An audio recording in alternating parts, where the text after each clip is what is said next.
Common myths about meditation that might be turning you off. Near the end of the introduction to this training, you might be a little bit skeptical. You probably have heard of meditation before. However, you might not have been excited at first. I really can't blame you because a lot of people have certain preconceptions regarding meditation. A lot of these are really myths that serve to turn people off from this amazing practice that can free them from daily stress and pressure. Part of the reason for this is because of the religious or spiritual baggage of meditation. After all, meditation was pioneered in the East in the specific context of Buddhism and Hinduism. This cuts against the grain with most people from the West. Most Westerners are secular. It's no surprise that a lot of people are turned off by the spiritual or mystical reputation of meditation. But this is not the reality of meditation. Here are 8 myths that might be holding you back about meditation. Learn to recognize these and hear the truth about meditation so you can make a real informed choice. Myth number 1. You have to be religious for meditation to work. According to this myth, you have to be a Buddhist or a Hindu for meditation to work for you. Absolutely wrong. Meditation works with how your mind naturally processes stimuli. It doesn't need religion. It doesn't need spirituality. You just need to tune in to how your mind is already working. Myth number 2. You have to believe for meditation to produce benefits. You don't have to believe in anything. You just have to go through the steps of meditation because meditation works with how your mind works. It's kind of like redecorating a room with existing furniture. The furniture is already there. You just need to rearrange the furniture so it produces better effects. You're not imagining stuff for the process to work. You're not forcing yourself to change what you believe in for meditation to produce results. Myth number 3. You are fully unconscious when meditating. This is an absolute lie. A lot of people are under the impression that meditation is really like some variation of sleep and you're hypnotizing yourself or entering some sort of altered reality. No, this is not true. Real, practical meditation is actually the precise opposite. You remain fully conscious. However, you train your consciousness to purify its focus. It leads to a very empowering feeling because you start becoming more mentally disciplined. This is the complete opposite of just simply being unconscious. Myth number 4. You will fall under the influence of others easily when meditating. When you meditate, you are calling the shots because your focus is super filtered. It is super fine. Only you can do this. Nobody outside of you can guide you to achieve this level of clarity and focus. You have to do this yourself. Accordingly, you won't fall under the influence of others when meditating unless, of course, you want to. You always have that choice. But practically speaking, you are calling the shots. Myth number 5. Meditation is another form of hypnosis. Hypnosis works when somebody outside of you guides you to achieve an altered state of reality. They basically change how you look at things. Maybe a hypnotist will make you change your mind about smoking or some form of addictive behavior. Meditation is very different from hypnosis because you're not gaining instructions. Instead, you are clearing away your mind to focus on how your mind works in a given moment. You're not taking in stuff. You're actually clearing stuff away. So there's nothing to get hypnotized about. What you have is pure focus.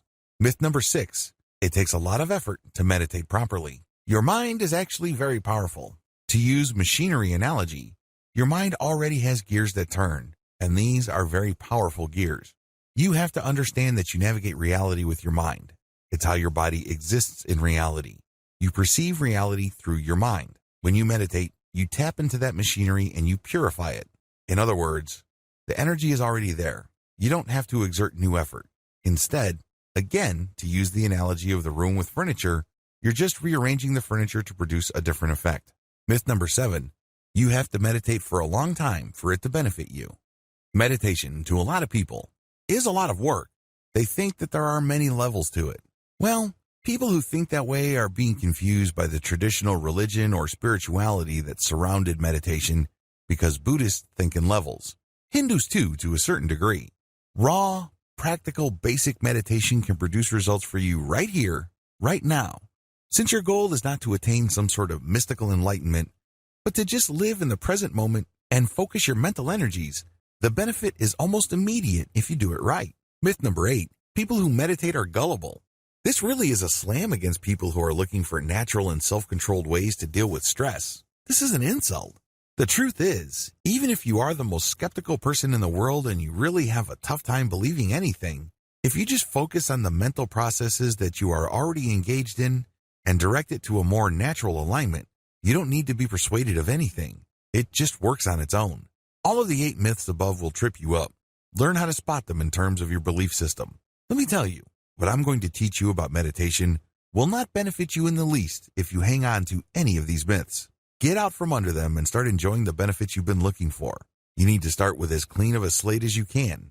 So make sure you go through your personal, mental, and attitude laundry list and clear out any of the myths above or anything related or similar enough to these myths. Otherwise, meditation may not work out for you. Meditation in a nutshell.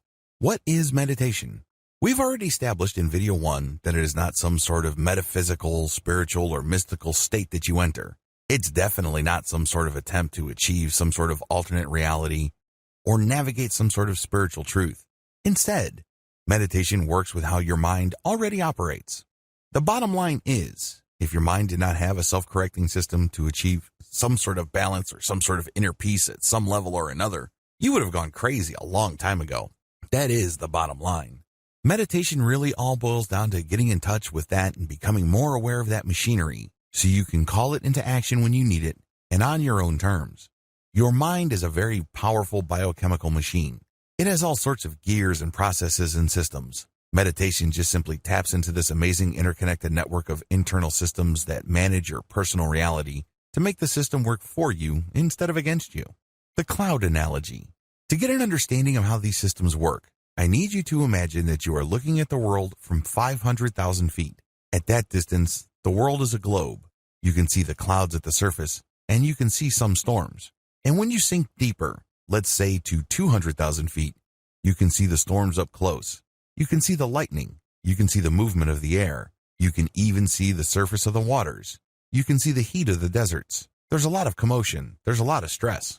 But when you sink another 200,000 feet, you can see everything up close and personal. There's a lot of turbulence. Then you sink another 500 feet into the ocean. It starts getting calmer. You can still see some patterns from the surface, or if you dig into the earth, you can see some mild disturbance. But when you get to the core of the earth, it's surprisingly stable. In fact, it's a molten core. It rarely moves. It's just liquid because of all the heat and pressure from the surface. But it is very, very stable in the center of the earth. Your mind is the same. When you drill down enough, things get calmer and calmer, despite how traumatic, turbulent, and stressful the surface areas of your mind become. When you get to the core, you can take a lot of comfort from the fact that it will always remain calm.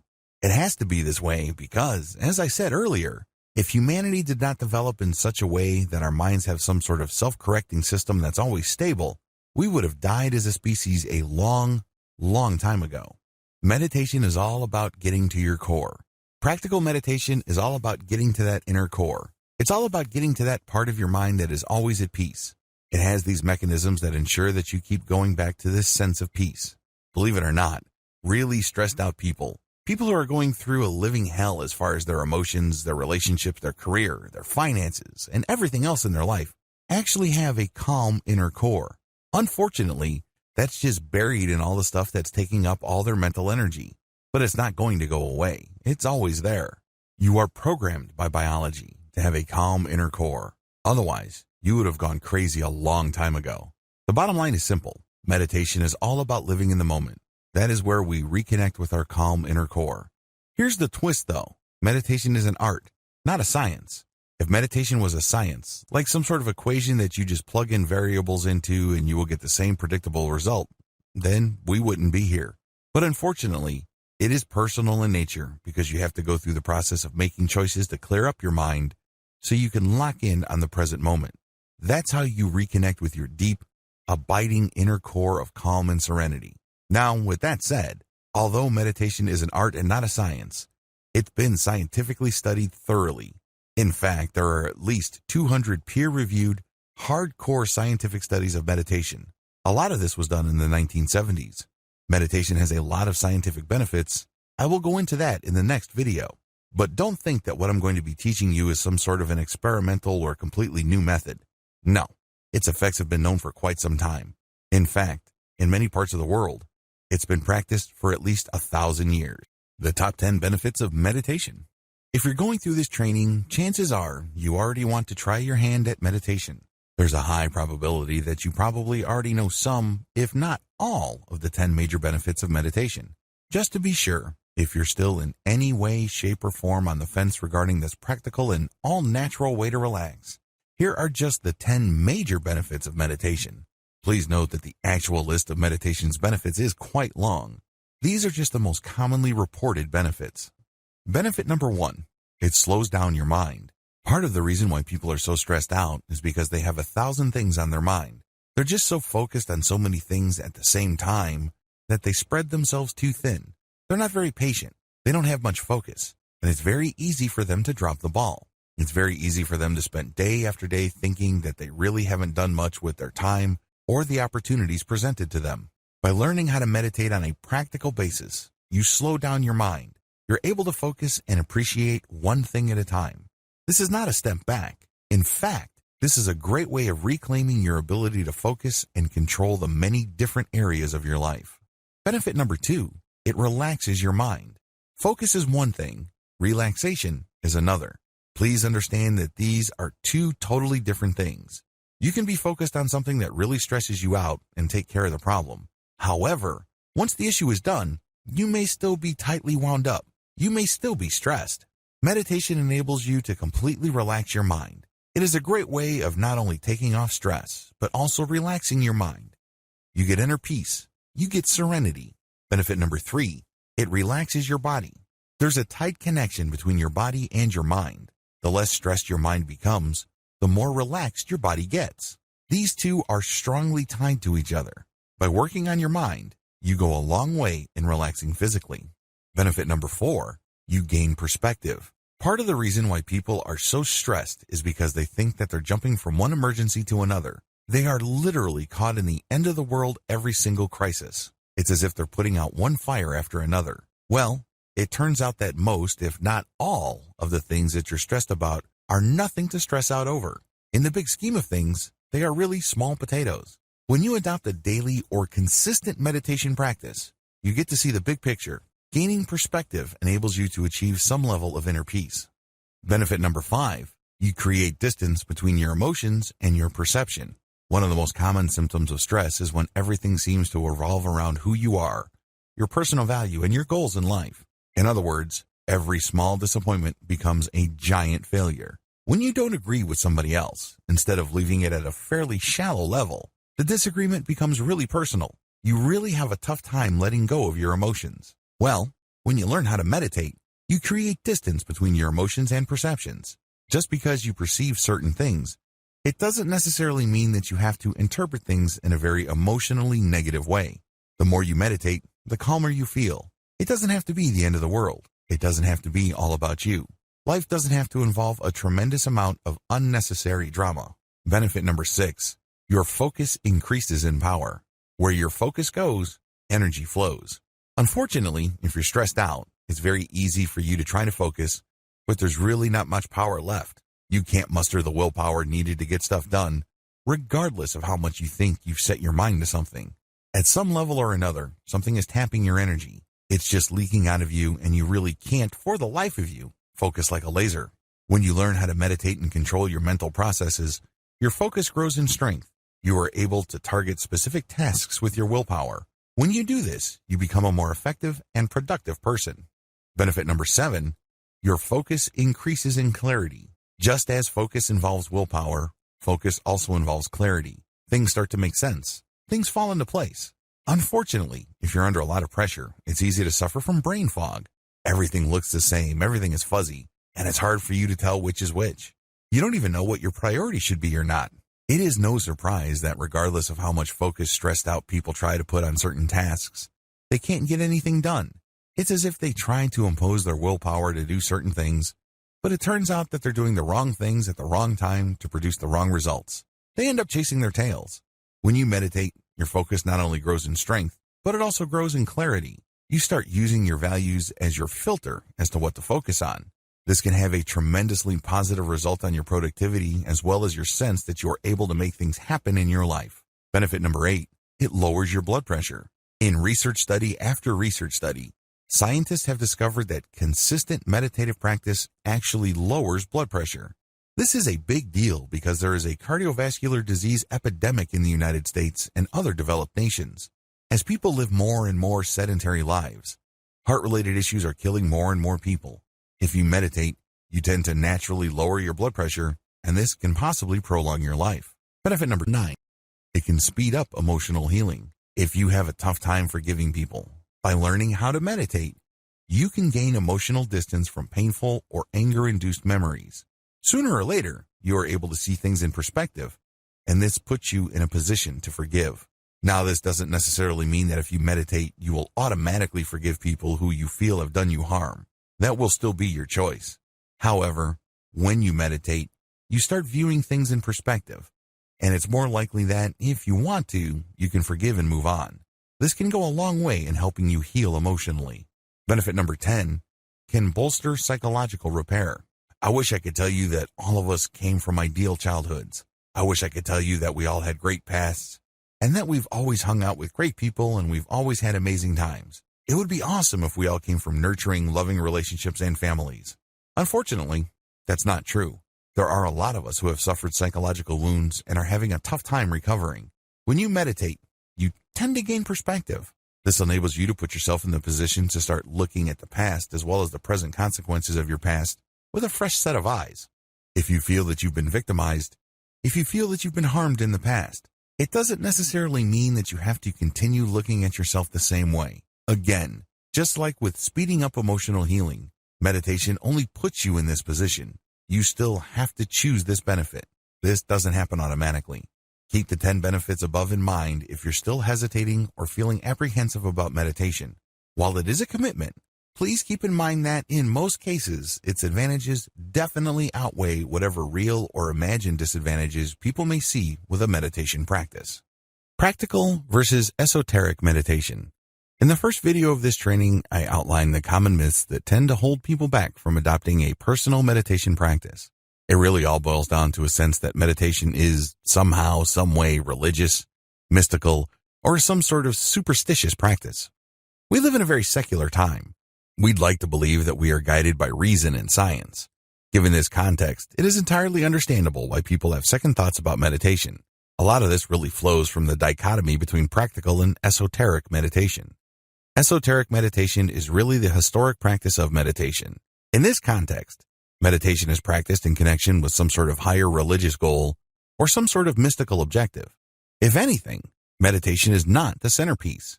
Rather, it's just a side practice to what should be the primary goal, which is to attain some sort of enlightenment or some sort of spiritual release. Esoteric meditation. Esoteric meditation is rooted in Eastern philosophy. The whole idea of Eastern philosophy is that life is suffering, or that there is such a thing as karma and eternal rebirths. The whole point of any kind of spiritual exercise is to gain a perspective that enables people to break out of this eternal series of birth, suffering, death, and rebirth. Meditation has historically been associated with this thinking because meditation is one practice that enables people to start seeing life from a completely different perspective. This would enable them to think, talk, and behave differently enough for them to break the pattern of karma or the attachment that keeps them trapped in that mystical circle of birth and rebirth. As you can tell, this involves a tremendous amount of religious and spiritual concepts. There is chanting. People who practice meditation in this context say Om, Om, or they use some sort of spiritual mantra. They also engage in yoga and other physical exercises that have spiritual connotations. Practical meditation. Practical meditation simply strips away all the esoteric, religious, spiritual, and mystical layers of meditation. Instead, it looks at the meditative practice based on the core mental processes that enable people to self-repair to such an extent that they do not go crazy. In other words, instead of dwelling on the surface differences, practical meditation goes to the structural components of the meditative act itself and strips away anything that is unnecessary. It also focuses on one non-religious, non-spiritual, or non-mystical goal, which is to achieve focus in the present moment. We're not even talking about peace. We're not even talking about some sort of inner serenity, harmony, and what have you. Although those emotional states and experiences can and do happen, practical and fully secular meditation is all about achieving some sense of mental clarity in the here and now. There's no past to worry about and no future to obsess over. The bottom line with practical meditation, Practical meditation basically strips away all that is extra or historic and cultural about meditation. It goes to the basics. The basics really boils down to learning how to focus on the present moment. Nothing before, nothing after. It's all about right here, right now. Using that, we get a tremendous amount of benefits, as outlined in video 3. The SEAL Quick Stress Relief. Starting with this video, I'm going to lay out the different purely secular methods of achieving a meditative state. Now, a lot of people might argue whether these methods are classical meditative techniques. But as I've mentioned in video 4, we really couldn't care less about whether it's traditional, classical, or what have you. Instead, our focus is to learn the basic practical, doable techniques that enable people to focus on the present moment. This is the key to relieving stress and removing unnecessary life pressures. The first method I'm going to teach you is the SEAL Quick Stress Relief Method. This method was pioneered for the U.S. Navy SEAL program. SEAL stands for Sea, Air, and Land Teams. These are highly trained, mission-critical military units run by the United States Navy. These are the seasoned military specialists that often see action first in any kind of armed conflict. In other words, you have to have your wits about you. Usually, they get sent in to clear out an area. They plant bombs. They do sabotage. They do all sorts of highly stressful military work. It follows that the U.S. Navy invested a tremendous amount of money to enable these military specialists to achieve instant or almost instant peace of mind right before they do a task. Also, if they're in the middle of a firefight or they are in the middle of a very sticky situation that can be fatal, they get the U.S. Navy invested in this training to help them calm down and remain focused on the task at hand. The SEAL method. The SEAL method is actually pretty straightforward. You breathe for a few seconds. It could be 4, it could be 10, as long as it's not too long for you to be uncomfortable. You breathe and then hold, and then you release, and then you hold. Basically, you breathe in, and then you hold it for however many seconds. You then release your breath, and then at the end of that stage, when all the air has left your lungs, you hold it for the same number of seconds when you were breathing. You repeat this about 3 to 8 times. Again, as long as it's comfortable. Guidelines. When you're doing this, you don't think. You know you're doing it wrong when you're thinking. Instead, you should just focus on what you're doing. Focus on the air coming in, focus on holding your breath, then focus on the air going out. If you keep repeating this with your focus solely on your breath and what your body is going through, the relaxation will come. Your mind starts to unclench. You're no longer worried about stuff at work. You're no longer worried about your relationship. You're no longer worried about your childhood. You're no longer obsessing about that person you can't forgive. None of that matters. Instead, you focus on the here and now. That's when the relaxation comes. Ideally, you should start with the SEAL method for quick stress relief. This is the easiest meditation method and it delivers the quickest results. Once you learn to de-stress using this technique, you should then go deeper by adopting the methods described in the following videos of this training. Counting your breath. With this method, you're just going to focus on your breath and nothing else. By doing this, you achieve a tremendous amount of relaxation. If you practice this long enough, you can achieve a very deep and abiding sense of inner peace. It's fairly straightforward.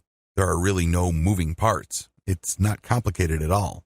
Preparations. First, you need to find the right spot. Generally speaking, you should do this in an area where you're not going to be disturbed. There should be no distractions in terms of what you can see, hear, smell, taste, touch. It should be a place that will only be available to you for around 10 to 15 minutes. It doesn't really take all that long, but you have to be in the right spot for a long enough period of time for this meditative technique to benefit you. Second, you're going to close your eyes. This is a technique that you cannot do with your eyes open. Remember, we're basically going to avoid any kind of distractions. These distractions can be seen, heard, smelled, tasted, and touched. No distractions. So you close your eyes and you just focus on one thing and one thing alone. Third, focus only on your breath. How are you going to focus on your breath? Well, you're not going to focus on it by feeling it or hearing it. Instead, you're going to watch it. In other words, you turn your mental camera to your breath. You imagine yourself seeing yourself breathe in and breathe out. The key here is to feel it with your body and see it in your mind's eye. Eventually, these two sensations will line up. So it diverts your attention from the stuff going through your mind as well as the stimuli that your body is picking up. Instead, everything is focused on your breath. Your conscious attention is focused solely on your breath. You breathe in slowly and you breathe out slowly. Everything is focused on the area of your body where the breath is coming in and going out. The key here is to not control your breath. The key is to not be self-conscious. Instead, you're just paying attention to this natural flow. When you feel that there's a strain in your lungs, you're doing it wrong. It means you're being self-conscious. It means that you're trying to force things. This should not be forced. It is actually effortless. You're just basically turning that mental camera that you have from obsessing about all these stresses or drama happening in your life to just focusing on your breath. That's all it will be focused on. And if you keep this up long enough, you will become very, very relaxed. It leads to a tremendous amount of inner peace. However, let me tell you, in the beginning, it's going to be quite difficult. You might even feel bored. You might even feel like you're wasting your time. It's because this is something new. Your mind is not used to thinking this way. After all, your mind has grown accustomed to thinking about 1,000 different things at once. It's used to using up a tremendous amount of energy. Now, you're using very little energy and you're focusing on only one thing. As you can imagine, that takes some getting used to. The good news is it's worth doing because the calm and relaxation that you get will be priceless. Present sense mindfulness. With this technique, you focus on what you see in front of you. In other words, you're going to be meditating or practicing mindfulness with eyes wide open. You're just working with your awareness. You're training your awareness on one thing and one thing alone. Steps to present sense mindfulness. The first step is to practice the breathing patterns that you learned in video 6. Focus on your breathing until you achieve a sense of relaxation. You do this with your eyes wide open. You can do this in a room with no other people, but there are objects in the room. You do this with your eyes open. Ideally, you shouldn't do this in any place where there are loud noises or music. Next, you're going to focus on an object in front of you. It can be a tree, a park bench. It can be a house. It doesn't really matter. What's important is that you put all your focus on that one item alone. The key is to look at that item. You're not out to enjoy it. You're not out to judge it. You're definitely not out to analyze it. Instead, you're just looking at it. The key here is to see clearly. You're going to basically be looking at all the details. It's not like you're searching for something. Instead, your job is just to take it all in. It is kind of like taking a very thorough, high-resolution snapshot of that item that you've chosen to look at. Next, once you have determined that you have seen all there is to see about the object, the next step is to pay attention to what that object would smell like, taste like, feel like in terms of texture, and what it would sound like. In other words, you sense it in 3 dimensions. You take it in with all your senses. This enables you to lose your focus on everything else. When you do this, your mind is being filled with the stimuli of that object and that object alone. You have no space left for stuff you have to worry about at the office. You have no mental resources left for that time when your best friend stabbed you in the back or did something that made you hold a grudge for a long time. All that stuff gets pushed out. Instead, you're just cramming all the sensory data that you are willfully taking in based on that object that you have chosen in front of you. This enables you to lose focus on everything else and focus on that thing in front of you. This enables you to reset how you normally focus on things in your life. The reason why you're so stressed out is because you're hanging on for dear life onto so many different things, and they layer on top of each other. And at the end of the day, all this willpower and this mental energy is just basically wasted because you're hanging on to so much stuff. When you practice this meditative technique, you push a reboot button for your mind and let go of all that stuff that you're clinging to. And instead, you just fill it with the stuff that you take in and that you flush out.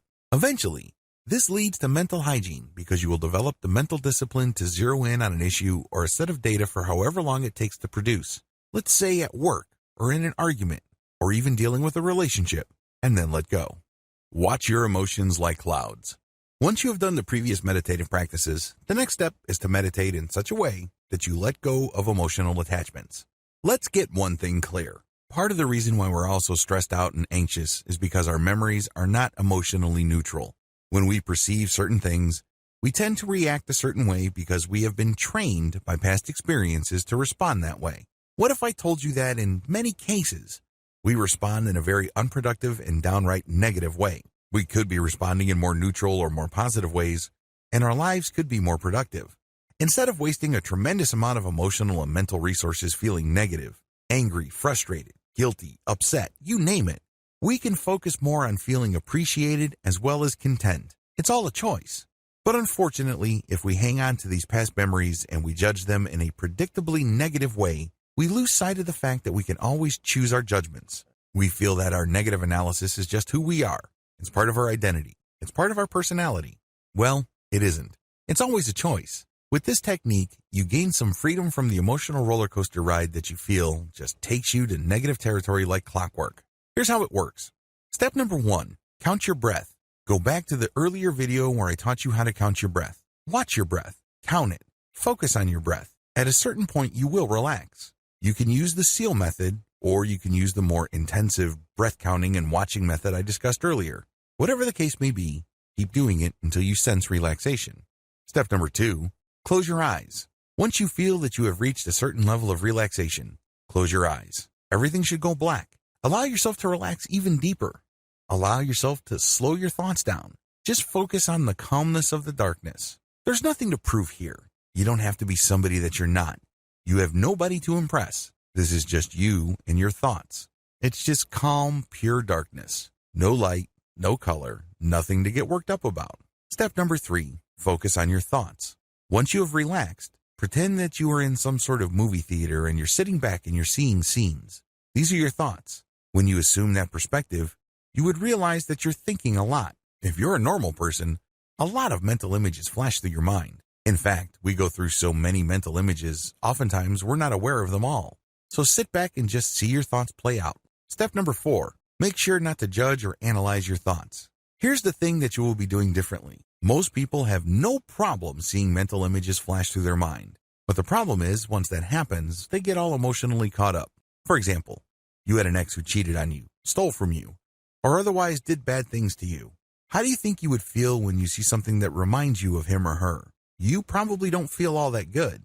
Now with this technique, when the mental image or the picture or the likeness of your ex comes to your mind, your rule is that you let the image flash, but you will hold judgment. You're not going to analyze it. You're just going to acknowledge that this is the image of my ex, this is the image of my boss, this is a scene from my childhood, this is a scene where I was let go at work, this is a scene at jail. Whatever the case may be, you're seeing all these mental images, but you're not judging. You are acknowledging. It's very important that you know the distinction. You're not engaged in pretending to not see something. For example, if there was a fire in your childhood, you're not going to say, well, this was a happy moment in my childhood. No, this was a fire in my childhood. But this is going to be different from this is a very traumatizing childhood memory that basically destroyed my life because I lost both parents. Do you see the difference? There's no judgment here. You just say, this is a fire that happened when I was a child. It's stripped out of all emotional baggage. It's stripped out of all emotional trauma. Acknowledge and describe in a very objective, flat, and neutral way. This is not going to happen overnight. If you are carrying around a very heavy weight, maybe child sexual abuse, maybe you were unjustly punished. Whatever the case may be, you just need to focus on what you see. Do not judge. Do not analyze. Just acknowledge it and then move on to the next step. Step number 5, let your thoughts pass like clouds. One of my fondest childhood memories involves me and my cousins just going up to this little hill, and for what seemed like hours, we would just lay back on the grass and watch the clouds pass by. My cousin would say, that's a bicycle. I would say, no, that looks more like a dog. There was, of course, no right or wrong answer. Everyone's entitled to their opinion. Every person's guess was as good as all others. It was a lot of fun because we were exercising our imaginations. We were, after all, just watching clouds pass by. There were countless clouds before them, and there will be countless clouds after them. They are here one moment and gone the next. I want you to do the same with your thoughts, but let them pass like clouds. Just like clouds, your thoughts just pass through. Let them pass. Don't deny them. Don't pretend they are something else. Don't argue with them. Don't bargain with yourself. Just observe the thought clouds honestly. In other words, when the mental image flashes, acknowledge it. For example, this is a fire that happened when I was 3 years old. This is an image of my parents about to leave for the United States when I was 3 years old. Whatever image you have from the past, strip it of all emotional judgment or analysis. Make sure you empty the mental image of any emotional content that might trip you up or set you off into an emotional analysis. Compare this. This is the fire that happened when I was 3 years old. 2. This is that devastating fire that made my family homeless for 3 years. My father was very angry during that fire, and he has not stopped being angry since. We lost it all. I was only 3 years old. See the difference?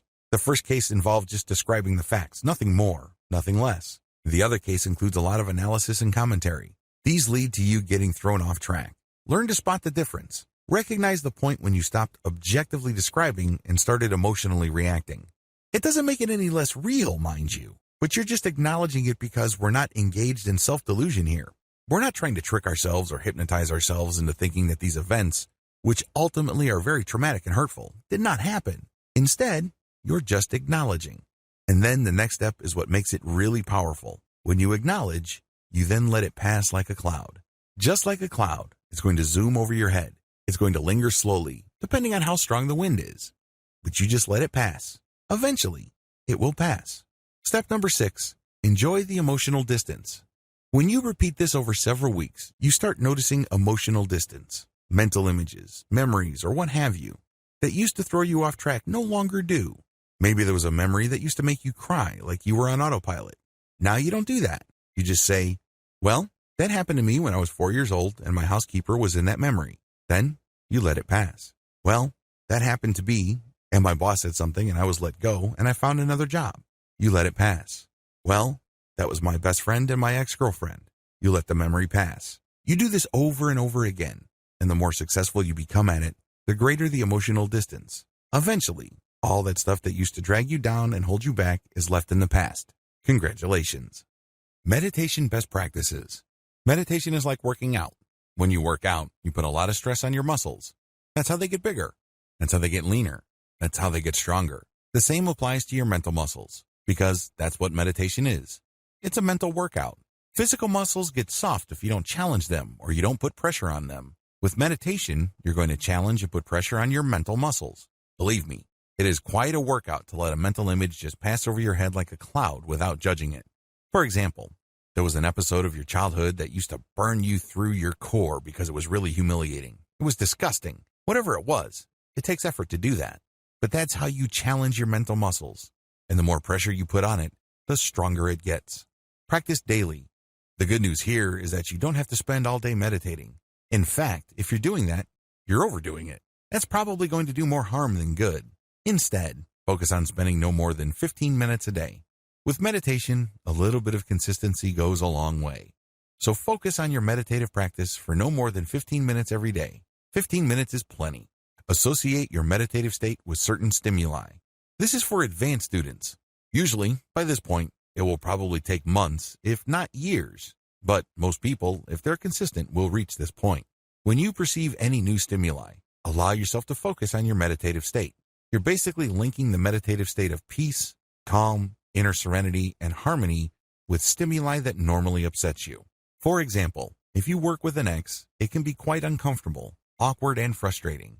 This person broke your heart, this person cheated on you, or you're embarrassed because it didn't work out.